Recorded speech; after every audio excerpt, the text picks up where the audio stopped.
السلام عليكم ورحمة الله وبركاته. من أكثر الأسئلة، ويمكن ما في محامي إلا ويتفق معي أن هذا السؤال من أكثر الأسئلة، وهذا السؤال ما من شخص يدخل قضية ولا محاماة ولا عند محامي إلا ويسأل هذا السؤال: كم تستغرق القضية؟ هل القضايا وقت معلوم أو لا؟ باختصار، لا يوجد أي وقت معلوم للقضايا، وكل قضية تختلف بحسبها. يعني في قضايا تأخذ وقت طويل وفي قضايا تأخذ وقت يسير. طبعا هناك تعاميم منظمة، هناك تعاميم حاثة، هناك بعض المواد النظامية نصت على أنها تنظر القضية أو تنظر الجلسة الأولى خلال كذا، أن لا تستغرق القضية أكثر من كذا. في بعض أنواع القضايا نعم موجود، لكن هل يوجد وقت معين للقضية؟ لا، الأصل لا يوجد وقت معين للقضية. طيب تقول لي طيب كيف أعرف؟ تختلف من قضية لأخرى.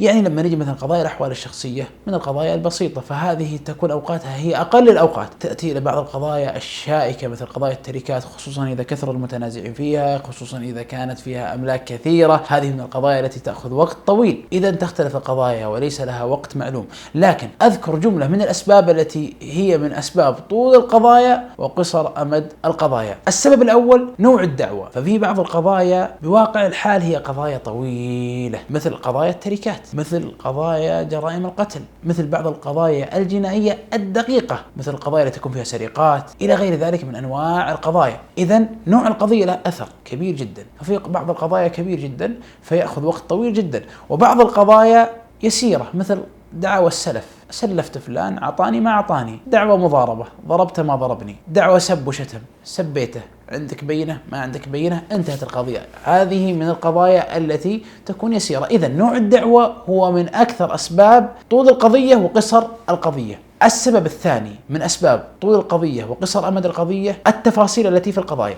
أحيانا القضية قضية قتل لكن فيها تفاصيل كثيرة جدا. مثلا الجناة أحيانا قد يكونوا واحد، وأحيانا قد يكون الجناة 10. أحيانا يكون المقتول واحد، أحيانا يكون المقتولين 10. مثلا في قضية تركة أحيانا 10 عقارات، أحيانا 20، أحيانا 50 عقار، أحيانا 50 عقار وأسهم وعقارات داخل المملكة وخارج المملكة. تفاصيل كل قضية تختلف عن الأخرى، وهذه تسبب الطول والقصر للقضايا. فأنت تعرف قضيتك هل هي من القضايا والدعاوى الكبيرة أو الصغيرة، وكذلك هل فيها تفاصيل كثيرة أو تفاصيل صغيرة أو قليلة. الأمر الثالث من الأمور المؤثرة في مدة القضية واقع الخصوم وواقع أطراف الدعوة. كيف واقع أطراف الدعوة يؤثر في مدة القضية والتقاضي وإدارة القضية منوطة بالدائرة القضائية. أحيانا بعض الأطراف إذا قدم مذكرة تقدم مذكرات طويلة، يؤخر أمد التقاضي، يطلب مهل. يعني أجي اليوم والله أطلب مهلة للرد، يجي المدعي اللي هو صاحب الحق اللي هو المفروض أنه يختصر الدعوة كذلك يطلب مهلة. بعضهم إذا قدم المدعي عليه سطرين: يا شيخ أطلب مهلة، جاوب الحين: لا لا لا يا شيخ أطلب مهلة، أبغى أشوف، أخاف جايب شيء جديد. والمشكلة إذا أخذ السطرين تحسب أنه الحين بيرد لك في نص صفحة،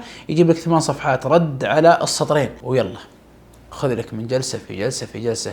فواقع أطراف الدعوة إما بطلب المهل، إما بطريقة تقديم المذكرات، إما أحيانا في إدخال بعض الطلبات اللي ما لها أي أثر في الدعوة. هذا من أكثر أسباب طول أمد التقاضي. وأنا في نظري أن هذا السبب قد يؤثر في طول أمد القضية أكثر من واقع القضية. يعني قد يكون القضية قضية كبيرة، لكن إذا تفهم أطراف الدعوة وكانوا جيدين في الترافع ممكن يختصرون أمد القضية. لكن إذا كانت القضية ولو كانت يسيرة ودخل فيها من لا يحسن الترافع قد تطول القضية بشكل ما يتخيل أطراف الدعوة. السبب الرابع من أسباب تأخر أمد التقاضي أو طول أمد القضية أن ترتبط الدعوة بجهات أخرى. يعني مثلا قضية فيها طعن بالتزوير أو التوقيع أنه مطابق غير مطابق، فتحتاج إلى مخاطبة الأدلة الجنائية. الأدلة الجنائية جهة مستقلة، فقد تطلب أوراق، قد تتأخر، قد تستعين بجهات أخرى، إلى غير ذلك من الأسباب التي قد تؤخر القضية. فإذا إذا استعانت بجهة أخرى قد يكون هذا سبب من أسباب تأخر القضية. الأدلة الجنائية هذا نموذج وهذا مثال. أحيانا مثلا تخاطب الغرفة التجارية للاستفسار عن بعض الأوراق، فلما تخاطب الغرفة التجارية تعيد لك الخطاب، فتسأل أو تستفسر مثلا أو تطلب حضور بعض الخصوم في الدعوة أو ممثلي الشركات للاستطلاع والوصول إلى الهدف المنشود من هذا الخطاب إلى غير ذلك. فحينما يكون الأمر منوط بجهة أخرى أو هناك انتظار جواب من جهة أخرى قد يكون هذا من أسباب تأخر الدعوة. الأمر الخامس وهو من أكثر أسباب تأخر الدعاوى كثرة الطلبات في الدعوة. إذا أردت أن تختصر قضيتك أنصحك أن تختصر الطلبات. إذا ترى طلباتك لها أهمية ولها أثر اجعلها في قضية مستقلة، وهذا ما يفضل لدى الدوائر القضائية، وهذا ما نصت عليه الأنظمة. أحيانا أن تجمع عدة طلبات تظن أن هذا له أثر وله مصلحة، لكن حقيقة الحال هذا ليس له أي مصلحة لك، بل بالعكس يؤخر قضيتك، يسبب شتات. أحيانا يستغل الطرف الآخر هذا التشتت وهذا التداخل وهذا التناقض أحيانا، فيكون هذا له أثر سلبي على الدعوة. لذلك دائما أنصح بجمع الدعوة